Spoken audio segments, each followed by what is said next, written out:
It's like I don't care about nothing, man. Yeah. Oh, good.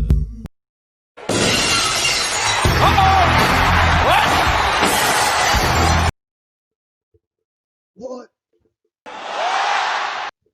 What? It's time to do page 7. Number 1. Page 8. Number 5. Part A. Number 6. Number 7. Let's get to work. So like I said earlier, one of the problems that we're going to do is going to be page 7, number 1. So I'm going to read the question, and then I'm going to pop a few things that are important on there step by step so that it doesn't take as much time. You don't have to watch me actually write it out. It says, if x, y, z are collinear and y is in between point x and z, find the value of a and the length of xy if y is between x and z. xy is equal to 3a, xz is equal to 5a minus 4, and yz is equal to 14. So what I have done so far is I highlighted the keywords and what I'm trying to find. So you don't necessarily have to do this, but I would suggest it, getting the habit of this to make it easier to know some important things. So first thing I highlighted was collinear. Collinear means that you have 3 or more points all on the same line. So that's why I drew a line with our 3 points of x, y, and z. And then what we're trying to find is the value of a and the line segment xy. So what I have done is recreated what they told us. So the full line is x, y, and z. I underline in purple here 3a, 5a minus 4, and 14. That's important because it tells us the length of each portion. So for x to y, it has an equation of 3a. From x to z, which is the full thing, is 5a minus 4. And then yz is 14. So I have set it up. Now I'm actually going to set up an equation in order to be able to solve. So now what I have put on here is the way to set it up and the work that needs to be shown. Now, if you notice what this is actually our segment addition from our vocab. So that's why I wrote yay vocab, because it helped us with this. Now, segment addition tells us like 2 parts equal the whole. So this part plus this part equals the full thing. That's why I set it up as 3a plus 14 equals 5a minus 4, which was the full length. Now, when I set it up, my goal is to get all the ones that have a variable to one side, everything that doesn't have a variable to the other side of the equal sign. So I added 4 to both sides so that it cancels out here, and I subtracted 3a from both sides so that it cancels out right there. Now you could have made this into 2 more steps, but I condensed it to try to make it a little bit smaller. So after I did this, I got 18 equals 2a. I'm trying to get a by itself, so right now the 2 is multiplying with a. The way to get rid of multiplication is to do the opposite of it and do division. So I divided each side by 2. So 9 equals a. So are we done? Well, hopefully you're saying what this guy says. We ain't found shit.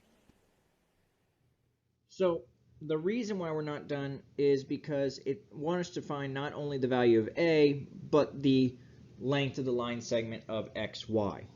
So I'll go ahead and write this one. XY had the equation of 3a, so 3 times a. Well, instead of a, we now have 3 times 9. So 3 times 9 is going to be equal to 27. So the line segment XY is going to be equal to 27. Now we are officially done with this problem. So the next one I said we were going to do is on page 8, number 5, but just part A. The reason that I'm only going to show you one is because this is something that you might already be able to do without any prior knowledge. So it's basically just knowing how to read one of these.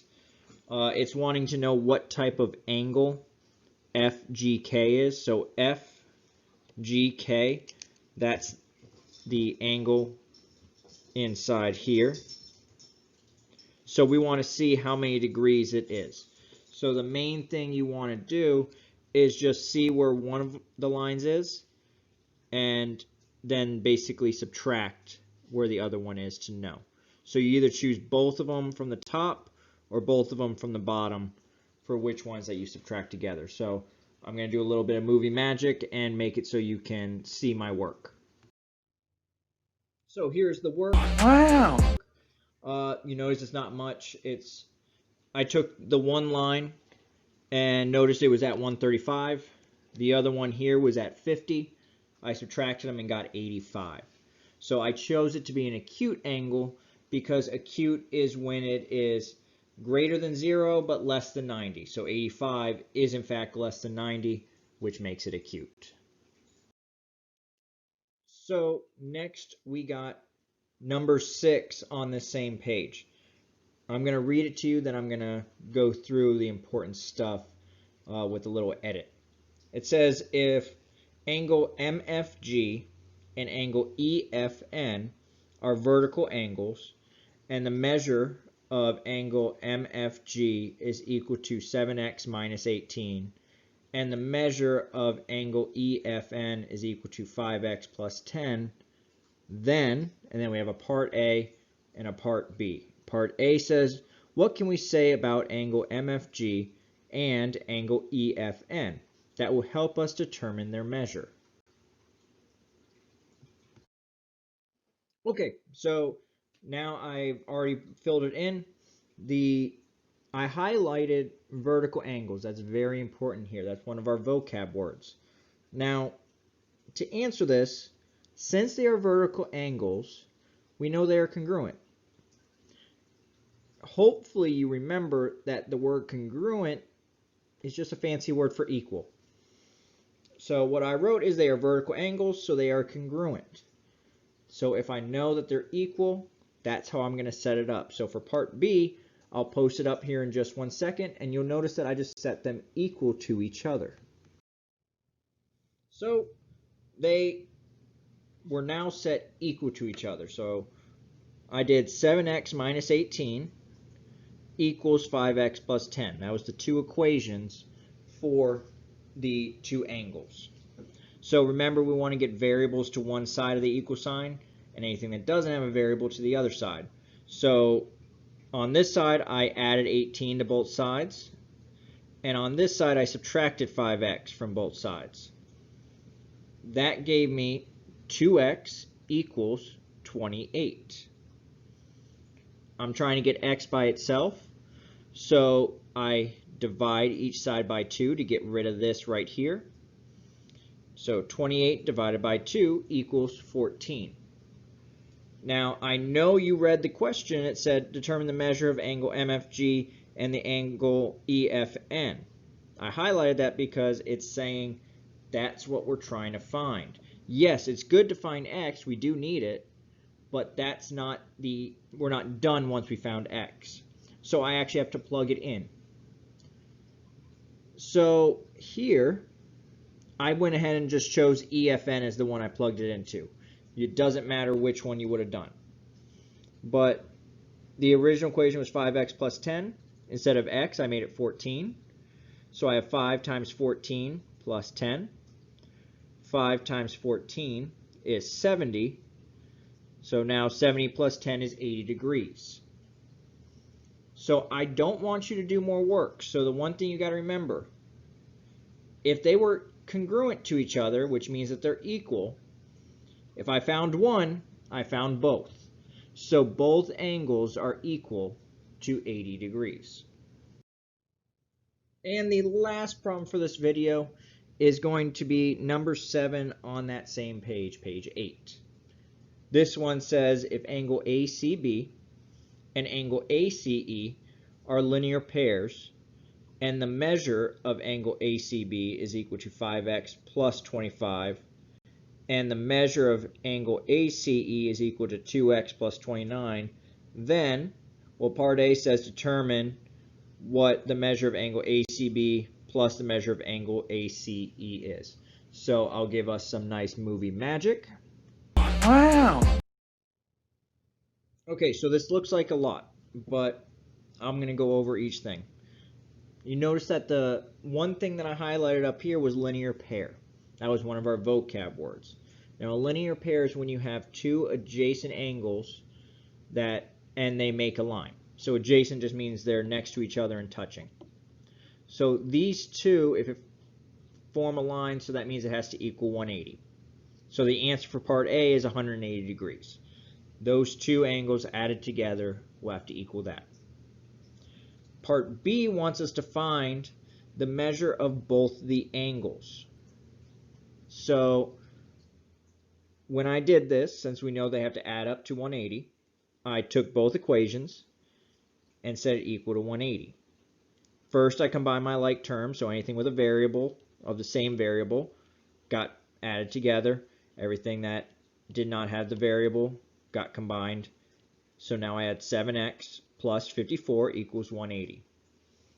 I want to try to make the variable by itself, so I subtract 54 from both sides. This will make it so 7x is alone, and now it equals 126. When I divide by 7 now, so I can get x by itself, I get 126 divided by 7, which equals 18. Now, very similar to the question above, we are not done there. We have to now plug it in. So I plugged it into ACB. Did not matter which one I did, but ACB was 5x plus 25. Instead of x, it's now 18. So 5 times 18 plus 25. So now I have 90 because of 5 times 18 plus 25. Those added together equal 115. Now, knowing that them added together have to equal 180, that's where instead of just plugging it into the equation, I just went ahead to find the other angle.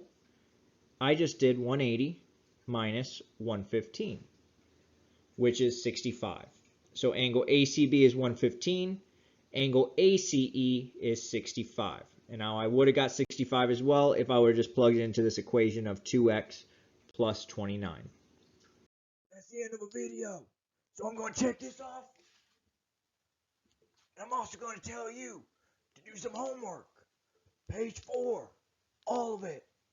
Page 8, but only number 5, part B and C. And you're going to like it because The bottom line, because Stone Cold said so.